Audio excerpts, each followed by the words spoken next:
Welcome, everybody. Welcome to another impromptu episode of the Law of Self-Defense. I am, of course, attorney Andrew Branca for the Law of Self-Defense. Thank you. Thank you very much.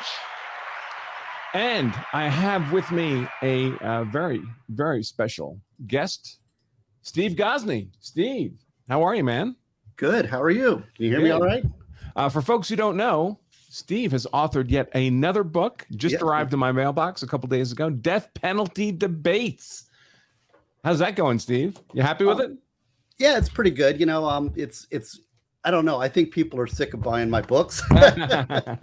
But you did help me on one of the chapters, and I thank you for that. Some of the preliminary kind of clearing the throat issues about what it is not. And one of the things that, you know, so many people get confused about death penalty. They say, well, is the death penalty available? It's like, well, I wouldn't assert the death penalty for somebody who shoots in self-defense. I'm like, well, I should hope not. Right. That's not even a crime. So, but you gave me a little bit of pre-editing on that, and I thank you very much. But yes, so stevegosney.com, you can buy Death Penalty Debates, which is my latest tome. All right, great news. Today, we're here to talk about something I know Steve's written about, and that is tool mark evidence. So we'll dive into that. We have a decision out of the Maryland State Supreme Court. I can't pronounce the name of the appellant, but I'll give it a shot. So what we'll do, folks, is I think we're going to go right now. This should be streaming on all the things.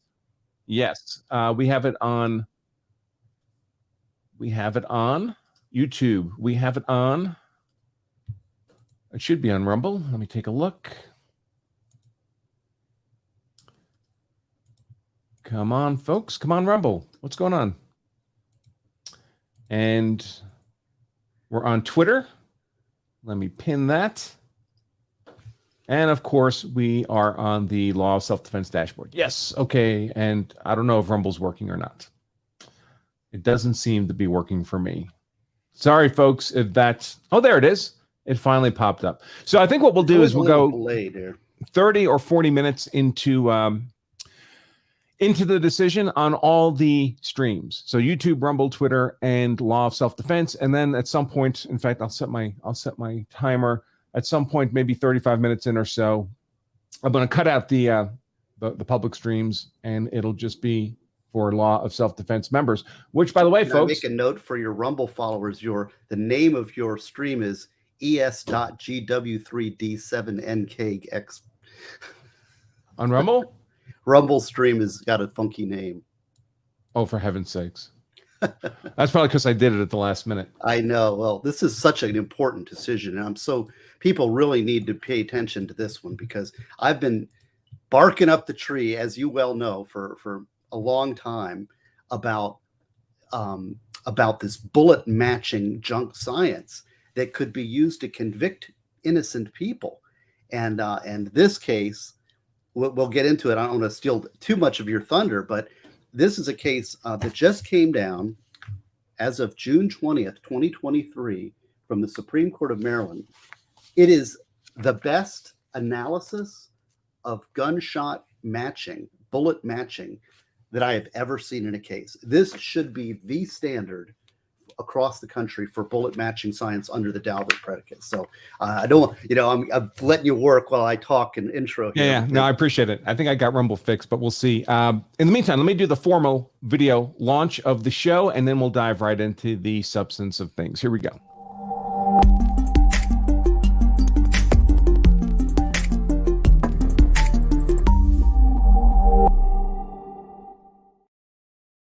And we're back. So we're going to cover this decision of, where are you?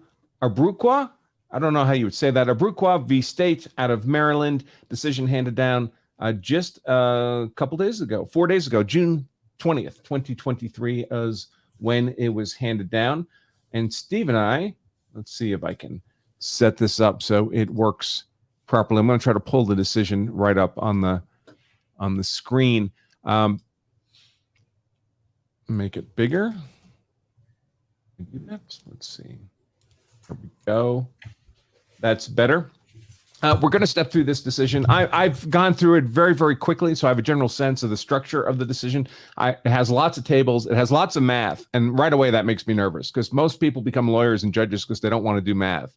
And now we have all these judges doing all kinds of subtraction and dividing and factorials. And that always makes me nervous. Why they should be working with numbers is I'm not sure that's a good way to go. But we're going to go through this decision, Steve and I, and about 35, I'll set my watch for 35 minutes. About 35 minutes in, we will end the public stream, and it'll just be for law of self-defense members. So my clock is, whoops, what happened there?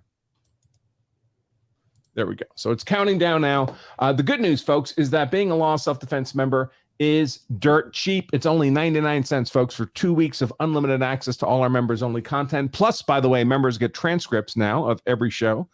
If you'd like that written documentation of the show, 99 cents at lawofselfdefense.com/trial. You can do that right now, and you'll be able to stay with us on the members-only stream when we cut over to that. You may even consider becoming a 5-year platinum member, the only way to get my legal consult on your use of force case if you're compelled to defend yourself, your family, your property against criminal predation. And it's only 82 cents a day, folks. Lawofselfdefense.com/82 cents, and includes all the benefits of membership as well. All right, so let's get to this decision. Abruquah v. State. So it's a 9-judge panel, was a 6-3 decision. There's 3 dissents here. The dissent looks to me like it's even longer than the majority position. So the dissent was pretty unhappy, at least one of them. One of them is more concise. And this involves a shooting. One guy purportedly, allegedly shot and killed another guy, so he's on trial for murder, and some of the evidence against him was a purported matching of bullets recovered from the scene with one of the defendant's handguns. But we'll go through the facts of the case as we go here. So as often happens in these decisions, they give you kind of a quick overview and often a spoiler at the very beginning.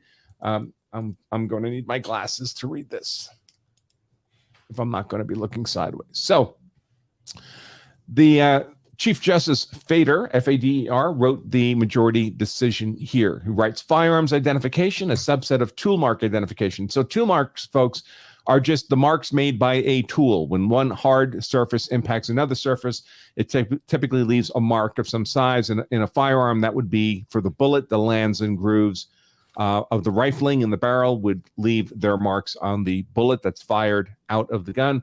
And the brass casing, steel casing, whatever the casing is for the bullet, would typically have marks left on it by the chamber, by the firing pin, by the firing process, by the ejection, and so forth. So those are what tool marks are, literally just the marks of a tool.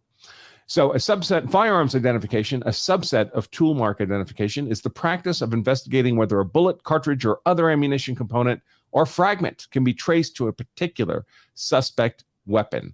The basic idea is that one, features unique to the interior of any particular firearm leave unique microscopic patterns and marks on bullets and cartridge cases that are fired from that firearm. And so 2, by comparing patterns and marks left on bullets and cartridge cases found at a crime scene, unknown samples, to marks left on bullets and cartridge cases fired from a known gun, a known firearm, known samples, firearms examiners can determine whether the unknown samples were or were not fired from the known weapon. That's the theory.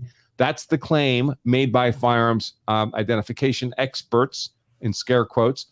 And the difficulty with all this, of course, is that this is never, well, rarely, many of these sciences that are forensic sciences that are introduced as evidence in the court don't have anything like the scientific foundation and validation you would want them to have. Certainly if your life was at stake or life in prison was at stake for you, and yet they're introduced as science, quote unquote, to the jury who know nothing about science, whatever, and it can simply result in improperly outweighing other evidence in the case or improperly leading the jury to conclude that you've been proven guilty beyond a reasonable doubt.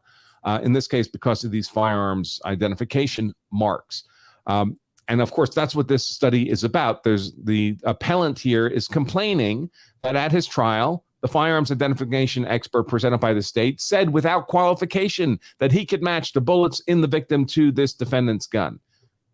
But we don't believe that's true. Or at least it's not necessarily true. There's a lot of doubt about it. And doubt, of course, should be death to a verdict of guilty. And that's what's in dispute in this case. And especially, I would suggest, folks, with modern firearms, CNC, computer-controlled machinery, constructed firearms, the variances are so reduced compared to how guns were made even 30 or 40 years ago that the guns are a lot more similar mechanically than they ever have been before, and therefore are going to leave very similar marks in the bullets or cartridge cases, making it all the more difficult to make the specific claim that this bullet was fired from this gun. Any thoughts, Steve, before I move into the facts of the case? Well, this is a very, very thorough review of everything that we know regarding bullet matching, quote, science. And I'm still going through the case myself. I've read through it quickly once, but this is not a quick read. This is a very in-depth, deep dive case. And I will note that they, there's this, people watch CSI, people watch television in Hollywood, and they think that this is some sort of magic and that science is going to solve everything. And the fact is that there is stuff that there are definitely things that these people can deduce and come up with. The question is, how far can they go in their opinion? And that's the question. Can they say this particular bullet recovered matches to a reasonable degree of scientific certainty this particular firearm? To the exclusion of others. That's the question before the court. Yeah, to the exclusion of others. So it had to be this gun that fired the bullet. Exactly. I mean, that's the key, right? Because if you imagine that every gun was absolutely identical, it would leave the same marks on every bullet that was fired from any gun. So you could match a bullet, say this bullet came from a gun with these characteristics, but you wouldn't be able to say it was this particular gun to the exclusion of other guns. That's what's required here. Or that's what they claim they can do. Right. And, and we've been kind of part of a group. I know Ian Runkle, I'm going to be on Runkle's channel at 7 o'clock, also going through this case. And he has been put together a $1,000 challenge, which I think Mr. Andrew Branca himself, has said he will match.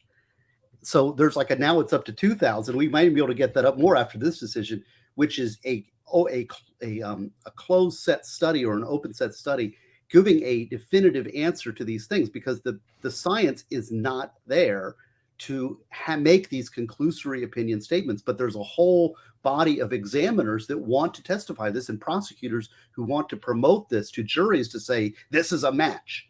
That's great stuff if you can get it in front of a jury. But is it true? Can it be done? That's the question. And of course, there's a lot of inertia here in the human sense, because people have built jobs and careers and written papers and sent people to prison for the rest of their lives on this kind of evidence. So they certainly don't want to suddenly turn around and say, oh, you know what? Maybe it isn't that good. Maybe I've been locking people up my entire career based on, crappy faux science evidence unjustly. So they have an inherent desire to convince everybody that this must be good science, that this must be valid. There's careers, there's professional associations, there's lots of inertia here to not do what this court is doing in its affirmative decision, which is casting a lot of doubt on this science. So Steve, I'm basically going to read through the decision, unless if there's really technical legalese stuff, I might skip it, procedural stuff, but feel free to interrupt at any time. I'll just be talking fast. So please. All right, so the trial of the petitioner. So this would have been the defendant at trial. He's the petitioner or the appellant when he's on appeal. At the trial of the petitioner, Abruquah, the circuit court for Prince George's County, that would be the trial court, permitted a firearms examiner to testify without qualification, meaning without limitation. He's absolutely certain that bullets left at a murder scene were fired from a gun that the defendant had acknowledged was his, based on reports, studies, and testimony calling into question the reliability of firearms identification analysis. The appellant contends that the trial court abused its discretion in permitting the firearm examiner's testimony. The state, relying on different studies and testimony, contends that the examiner's opinion was properly admitted. So this is the issue in dispute in this decision, folks. And of course, the key here is that the firearms examiner made this claim that he matched the bullet to the gun without qualification. He could not be wrong. This has to be the match. By the way, even if he had some qualification, if he'd said, well, I'm 95% sure, or I'm 90% sure, or 80% sure, you'd think that might be fairer. But he doesn't have data to support any of those numbers either. Well, and this is one of the things you dive deep into the opinion, is that there is no way to know the error rate. And that is a big problem. Or even how to measure the error rate. They can't agree on it. Exactly, right. We conclude, so this is the spoiler part of the start of the opinion, folks. I do this all the time.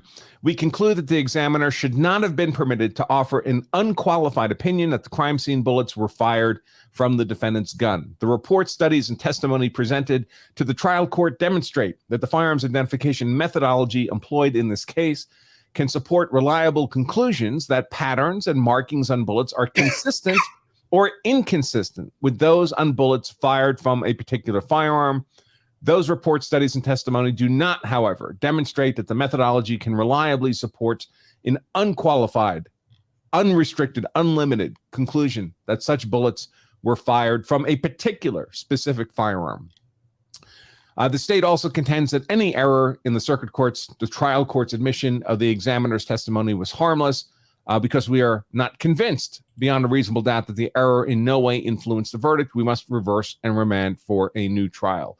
So remember, folks, you need three things for any kind of mitigation relief on a conviction when you're claiming that the trial court made an error. First of all, the appellate court has to agree there was an error, or it doesn't matter.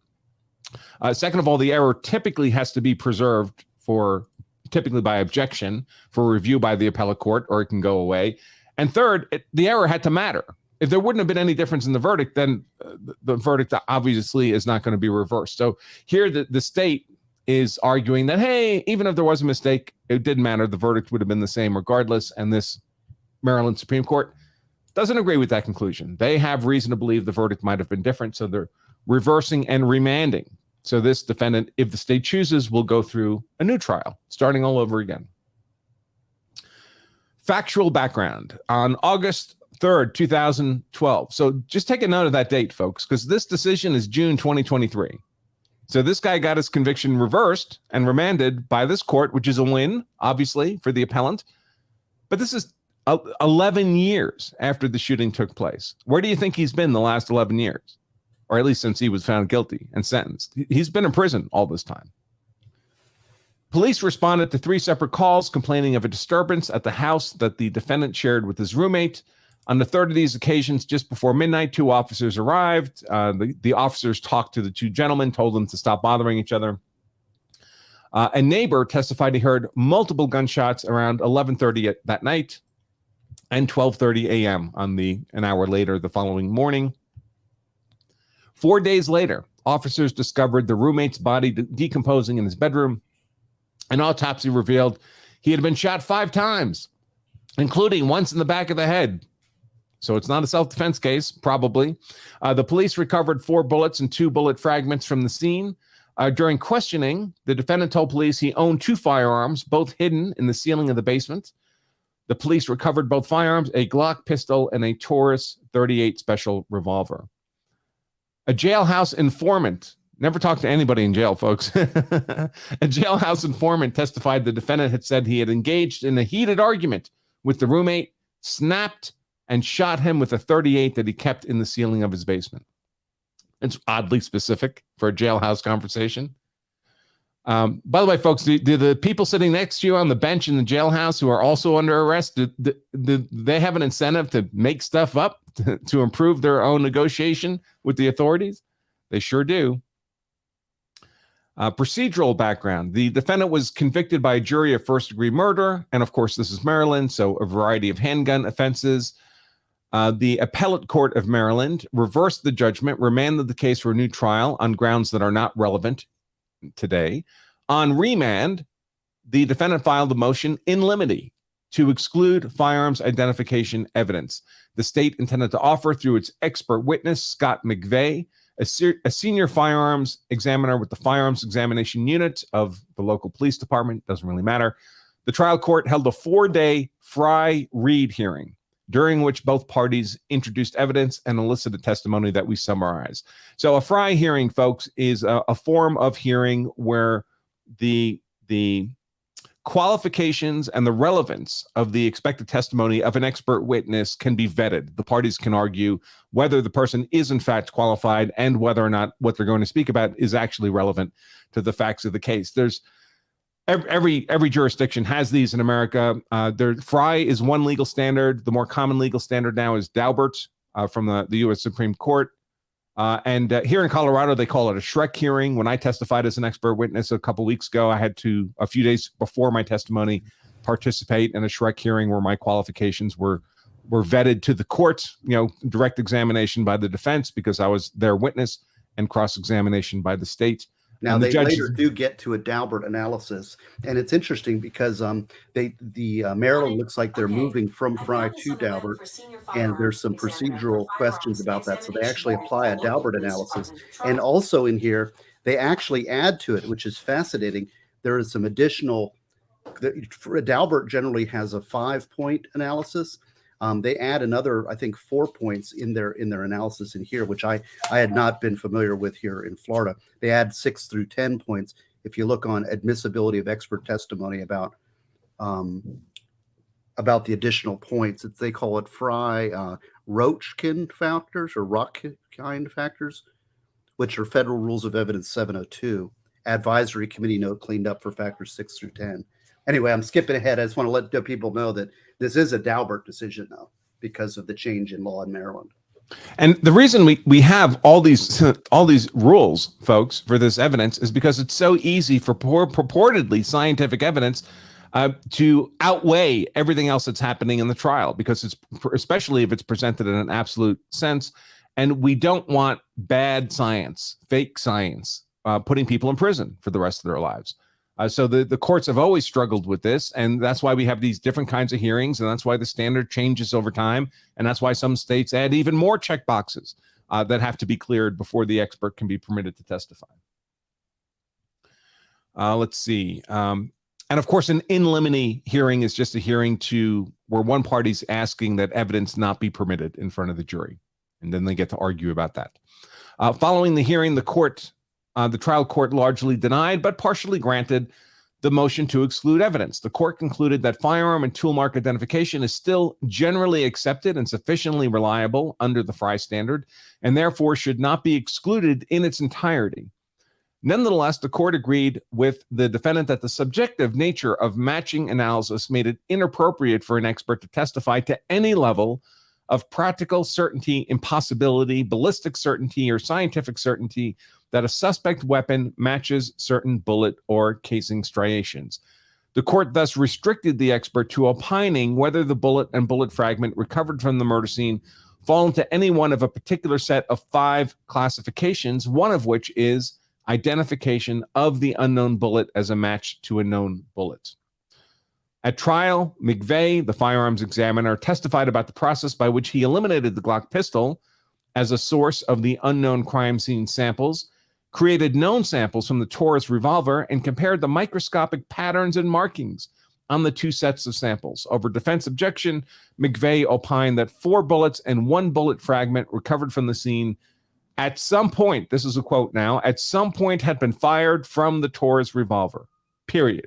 So an absolute match of a bullet from the scene to the suspect Taurus 38 revolver. And I'll tell you, that's pretty decisive evidence. You think about it.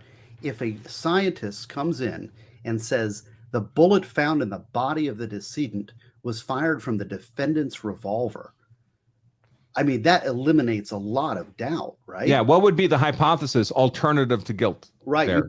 That's a hard hurdle to overcome. How does a defense ever overcome that type of testimony? It sounds like the case is solved, right?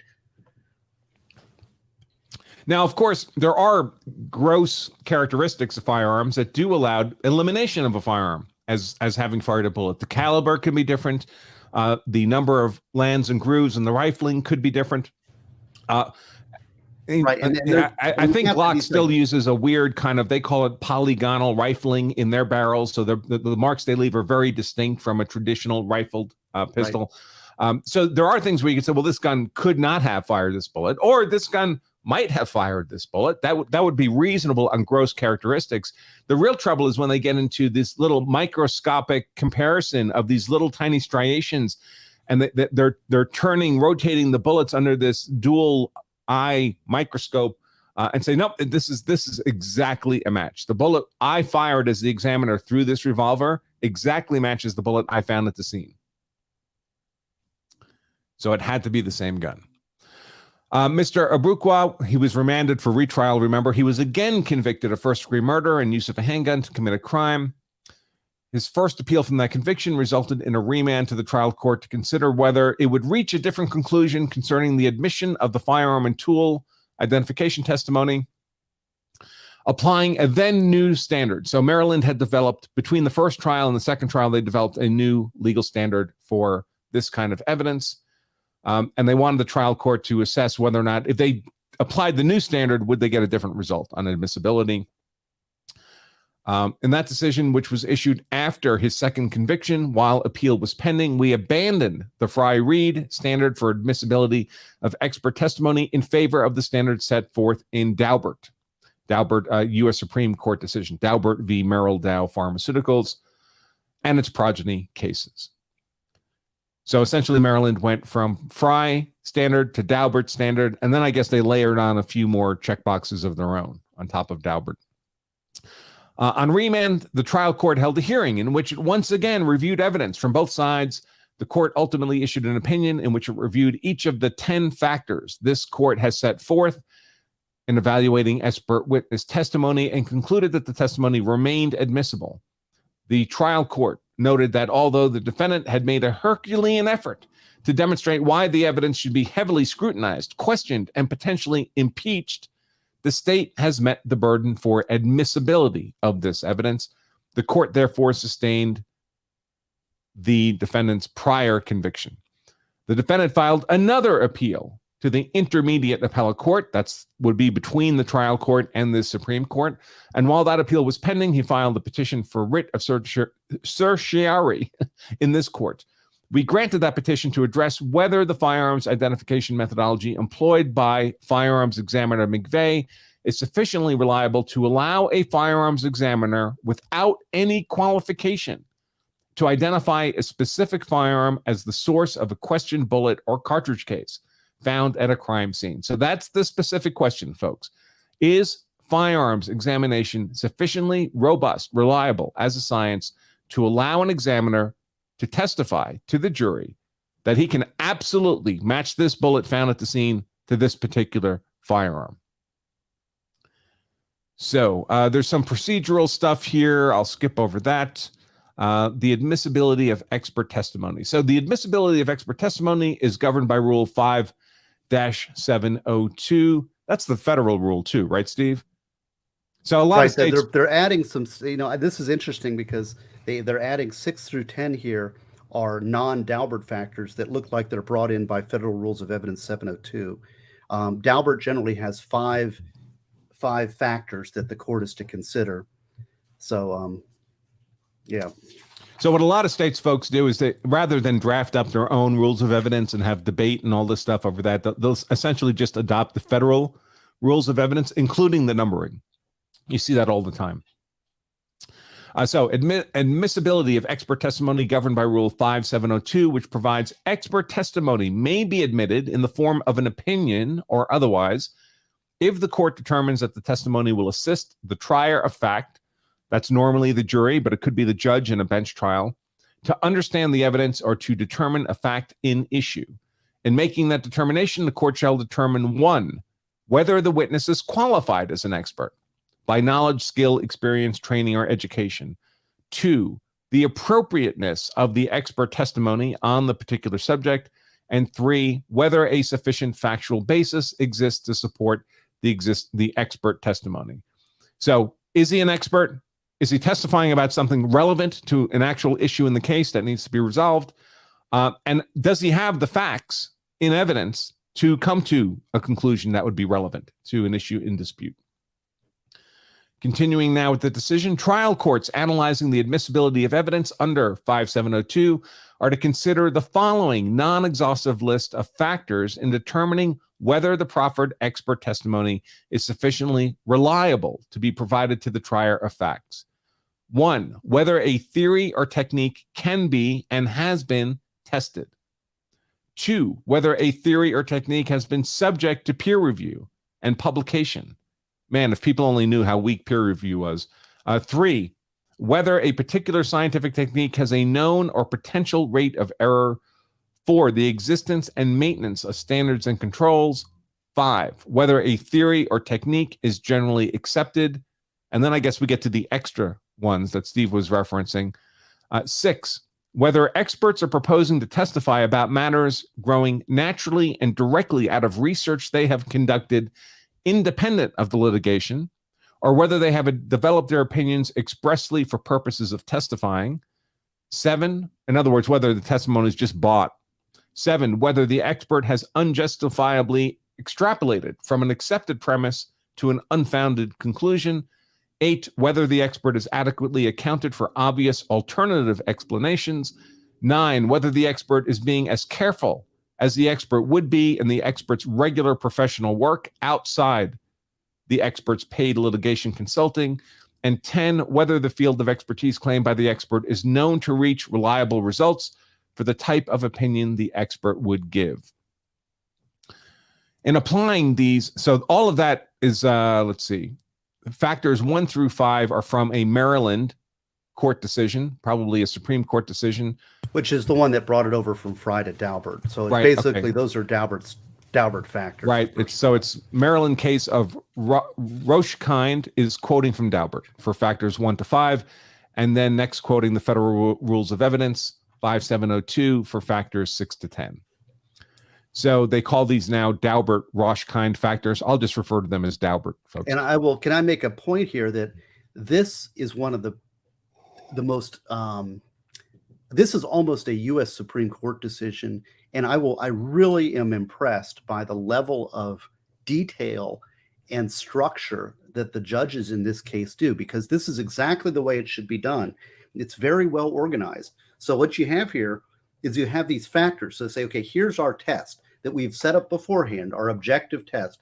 Now we're going to go through the rest of the cases, taking these factors and looking at them individually and analyzing what the evidence is to these different factors. So what you're going to see going forward now is they've listed the factors. Now the court is going to apply those factors to the different to this particular science, or this faux science, this bullet matching science. Let's see. In applying these Daubert factors, we have observed, lost my place here for a second, observed that the guidance provided by the United States Supreme Court in Daubert and its progeny is critical to a trial court's reliability analysis. We previously summarized that guidance in 5 principles. 1, the reliability inquiry is a flexible one. 2, the trial court must focus solely on principles and methodology, not on the conclusions that they generate. Much like how I feel about criminal procedure, about due process of law. You ought to care about the process, not the outcome. However, conclusions and methodology are not entirely distinct from one another. Thus, a trial court must consider the relationship between the methodology applied and the conclusion reached. I don't know what number I'm up to. 3, a trial court need not admit opinion evidence that is connected to existing data only by the ipse dixit of the expert. Rather, a court must conclude that there is simply too great an analytical gap between the data and the opinion proffered. 4, all the Daubert factors are relevant to determining the reliability of expert testimony, yet no single factor is dispositive in the analysis. A trial court may apply some, all, or none of the factors depending on the particular expert testimony at issue. 5, Rochekind did not upend the trial court's gatekeeping function. Vigorous cross-examination, presentation of contrary evidence, and careful instruction on the burden of proof are the traditional and appropriate means of attacking shaky but admissible evidence. The overarching criterion for the admission of relevant expert testimony and the goal to which each of the 10 Daubert-Roschkind factors and the 5 principles we just described are all addressed is reliability.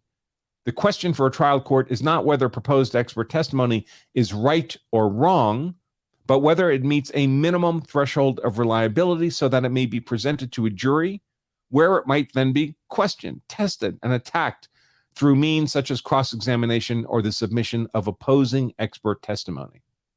Because we evaluate a trial court's decision to admit or exclude expert testimony under an abuse of discretion standard, our review is necessarily limited to the information that was before the trial court at the time it made the decision. A trial court can hardly abuse its discretion in failing to consider evidence that was not before it. So all of this is really speaking to a minimal floor of quality of the expert witness testimony, the evidence the expert's working with, and what they plan to say about that evidence. It doesn't have to be perfect quality, but it has to be above a minimum floor. If it's above that minimum floor, then you can have 2 different versions of scientific expert witness testimony that the jury has to decide which one they find most credible. But you don't want the jury doing that analysis if the evidence falls below a minimum floor of quality. Well, and David in the chat makes a good point, is that when I read this this case, it is almost a de novo. They are saying, which it's even better for us people who criticize this ballistics firearm matching garbage as junk science, when it is reviewed as abuse of discretion, because that is a much higher hurdle to get an appeal done. So they are saying, well, and no reasonable judge could have come to this conclusion. Right. This is an abuse of discretion for this judge to have allowed the jury to hear testimony that this very bullet was fired from this very gun.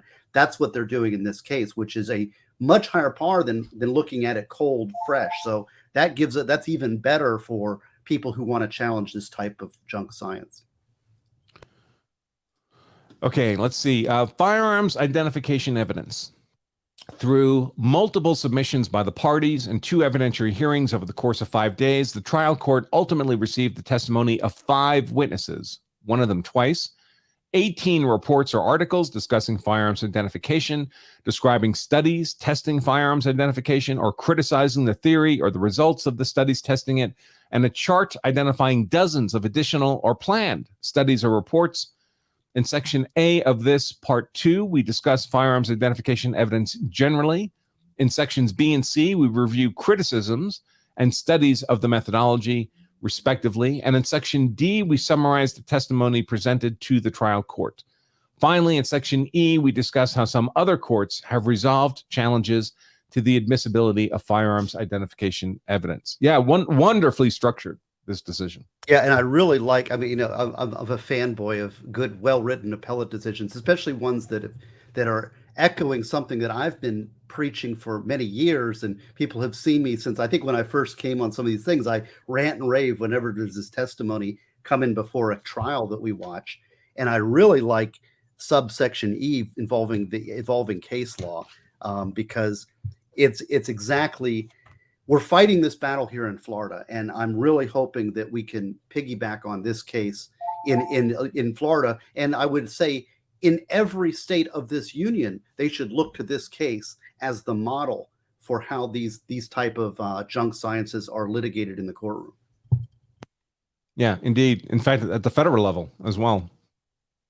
So firearms identification is a subset of tool mark identification. A tool mark, literally a mark left by a particular tool, is generated when a hard object, the tool, comes into contact with a relatively softer object, such as the marks that result when the internal parts of a firearm make contact with the brass and lead that comprise ammunition. The marks are then viewable under a comparison microscope, which a firearm examiner uses to compare ammunition test fired from a recovered gun with spent ammunition from a crime scene. As a forensic technique to identify a particular firearm as the source of a particular ammunition component, firearms identification is based on the premise that no 2 firearms will make identical marks on a bullet or cartridge case. That, the theory goes, is because the method of manufacturing firearms results in the interior of each firearm being unique, and therefore making unique imprints on ammunition components fired from it. And again, folks, I would suggest with modern manufacturing techniques in making guns today, those variations are much, much reduced than they might have been 30, 40, 50 years ago.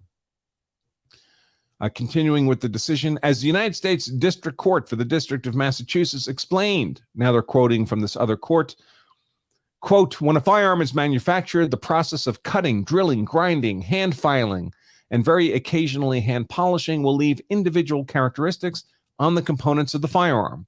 Although modern manufacturing methods have reduced the amount of handiwork performed on an individual gun, the final step in the production of most firearm parts requires some degree of hand filing, which imparts individual characteristics to the firearm part. This process results in randomly produced patterns of individual stria, or thin grooves or markings being left on firearms parts. These parts are assembled to compose the final firearm. When a round, a single shot of ammunition is fired from a particular firearm, the various components of the ammunition come into contact with the firearm at very high pressures. As a result, the individual markings in the firearm part are transferred to the ammunition. The ammunition is composed primarily of the bullet and the cartridge case. The bullet is the missile-like The bullet is the missile-like component of the ammunition that is actually projected from the firearm through the barrel toward the target. The cartridge case is the part of the ammunition situated behind the bullet, containing the primer and propellant, the explosive mixture of chemicals that causes the bullet to be projected through the barrel. Close quote. End of the quote from that Massachusetts decision. The patterns and marks left on bullets and cartridge cases are classified into three categories. First, class characteristics are common to all bullets and cartridge cases fired from weapons of the make and model that fired the ammunition.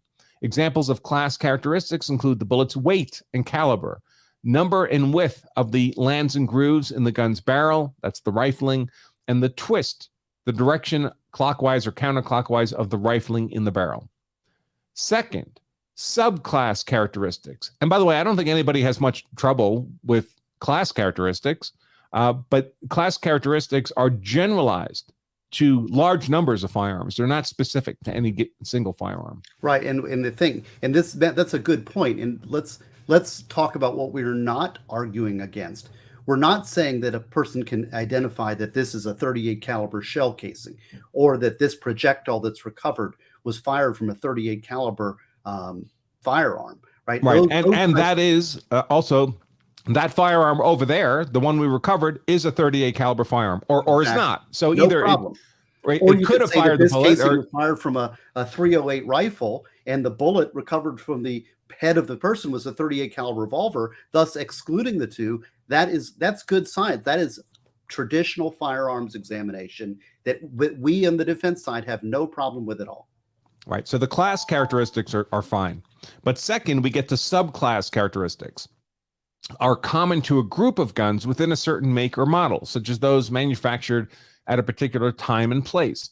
An example would include imperfections on a rifling tool that imparts similar tool marks on a number of barrels before being modified either through use or refinishing. So these would be now groups of particular guns manufactured at the same place that acquire defects because there were defects in the tools made to manufacture all these groups of guns. So maybe you could tie it to a 38 revolver made at a particular factory in a particular month, for example. Well, and also I know that I had a case when I was, and they narrowed it down to a high point, which was a high point, I think has a particular reverse type of rifling.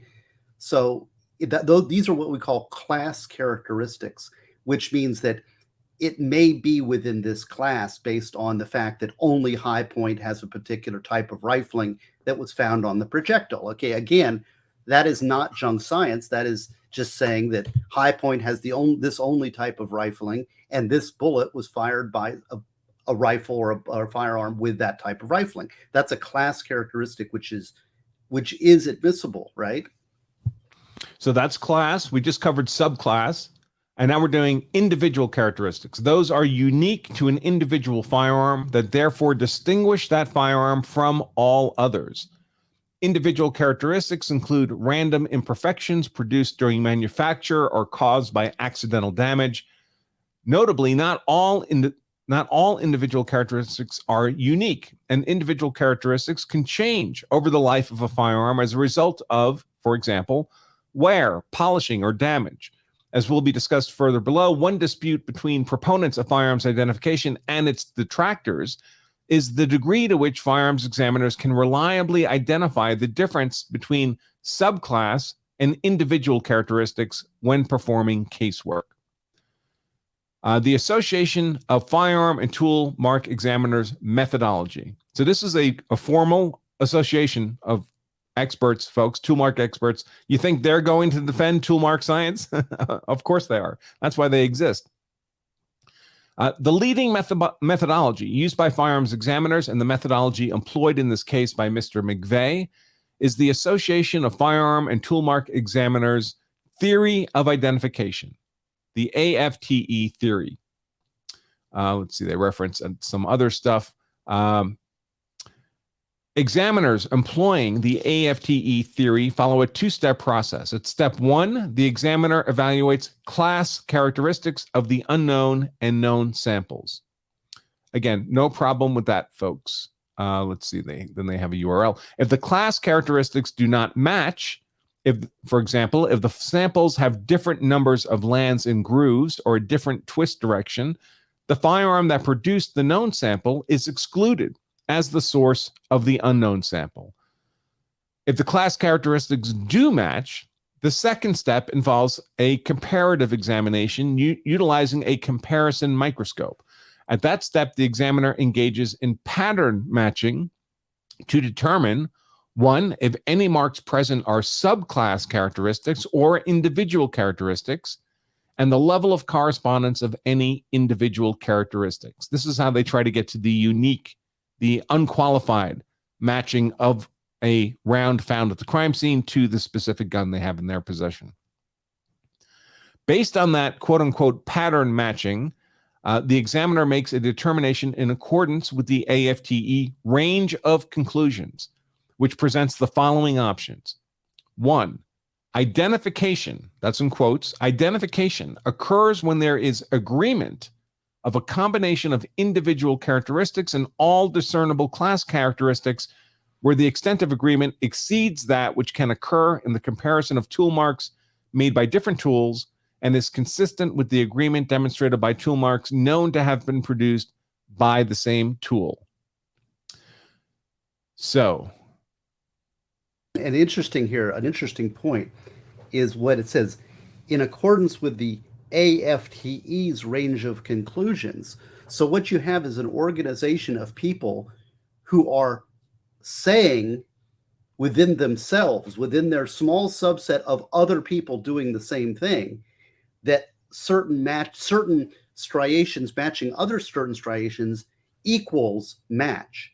Now that is the leap that is being made by the subgroup here of all the people that are doing the matching, because they've all been taught. They go to a course and says, if you can match 13 to 13, then it's a match and we declare it. Well, right. Well, that's the scientific leap that is unsupported here. That is and because it's this subgroup of association. And when they publish papers to their own group. So they're talking amongst themselves within this little close-knit community. I interviewed Chris Fabricant from the Innocence Project about junk science. And this is exactly what happened in the bite mark community. There became an association of bite mark experts, and they talk amongst themselves, and they come up with their little theories, and they publish their papers within their journals of just people within that subset of the group. And then that it becomes insular and is not subject to outside testing.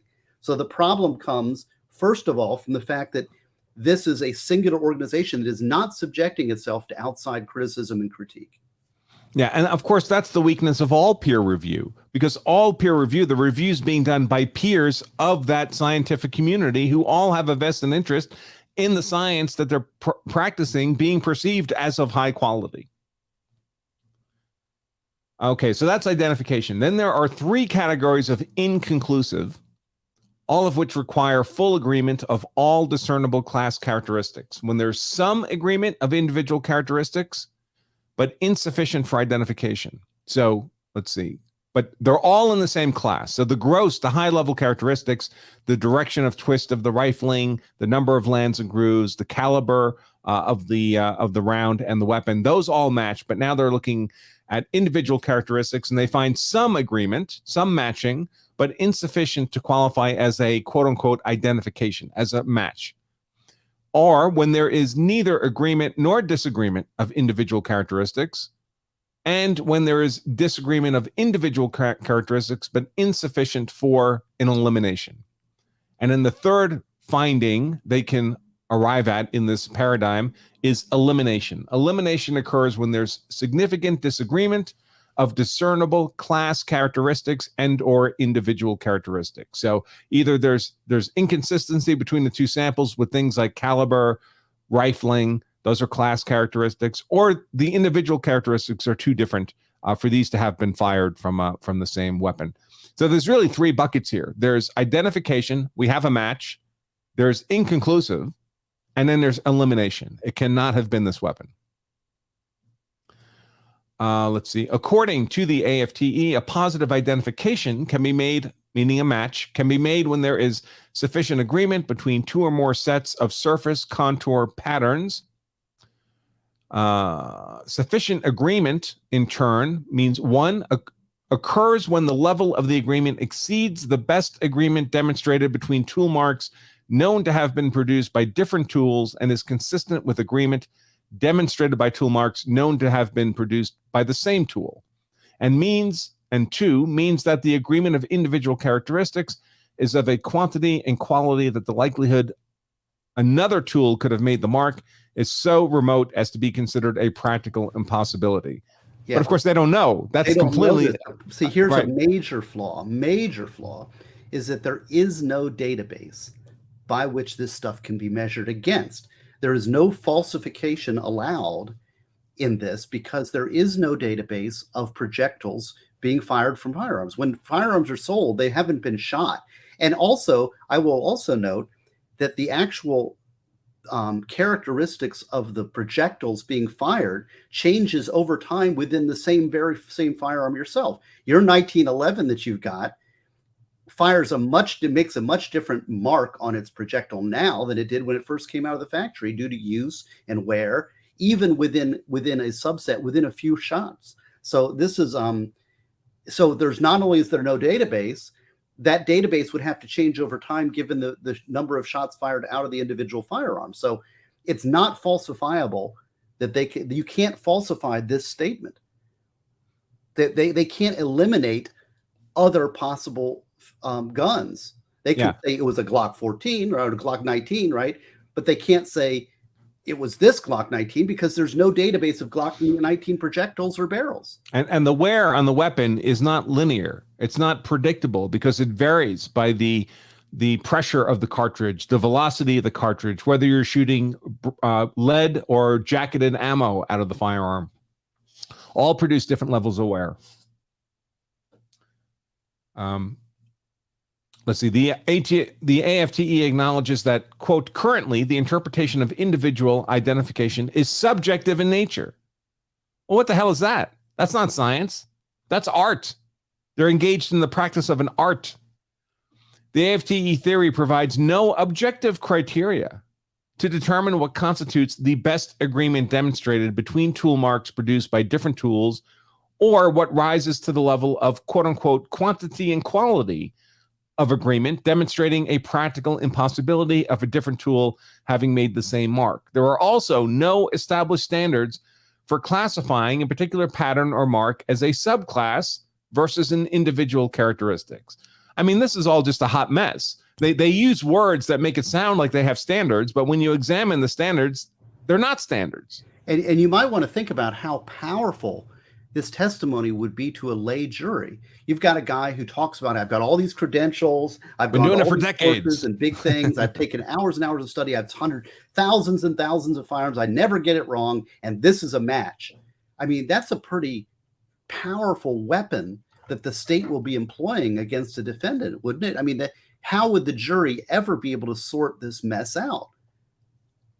All right, folks, at this point, since we're moving into a new section of the decision and my timer went off, I am ending the open access stream of today's show. If you're a Law Self-Defense member, do not go anywhere. If you're watching this on your member dashboard, we will be with you continuing forward. But if you're on YouTube, I bid you adieu. Thanks for by the way, can I ask one thing? Can I ask one favor from my friend Andrew? Of course. I would like to read the conclusion because this is a very important topic. And I want to read the conclusion and then we'll get into the hard sciences on the member dashboard. Can we do that? Sure. So here's what the court ultimately holds in this case. And this is so important. Anybody who's dealing with this case, lawyers around the country need to pull this case. It says, based on the evidence presented at the hearings, we hold the circuit court did not abuse its discretion that he could testify, right? And that would be he could testify his examination of the bullets, his comparison of evidence could have been fired from a Taurus revolver, blah, blah, blah. However, the circuit court should not have permitted the state's expert witness to opine without qualification that the crime scene bullets were fired from Mr. Abruquah's firearm. Because the court's error was not harmless beyond a reasonable doubt, we reversed the court's ruling in reverse. So the ultimate conclusion here is exactly what we've been saying for a long time, is that you can talk about class characteristics, you can talk about it, but you can't testify that this bullet matches this firearm. And that's the conclusion. So we're going to get into the nuts and bolts or the bullets and the shell casings over at Law Self-Defense member dashboard, which I have open myself, actually. I'm a platinum member. All right. And anybody who's carrying a firearm needs to be a Law Self-Defense member because the information, you spend thousands of dollars on guns. And, you need to invest a little bit on the brain that pulls the trigger because that's the one that's going to go to prison for life if you mess it up. So if you've taken the step to defend yourself with a firearm, sign up for the Platinum program. I'm a member, and Andrew is the expert in this country. So thank you for doing what you're doing. Well, anybody can be an expert at Law Self-Defense. Just 99 cents. Try it out for 2 weeks. And when you stay a member, and virtually everybody does stay a member, it's still dirt cheap, folks. It's only about 30 cents a day, less than $10 a month to be a Law Self-Defense member.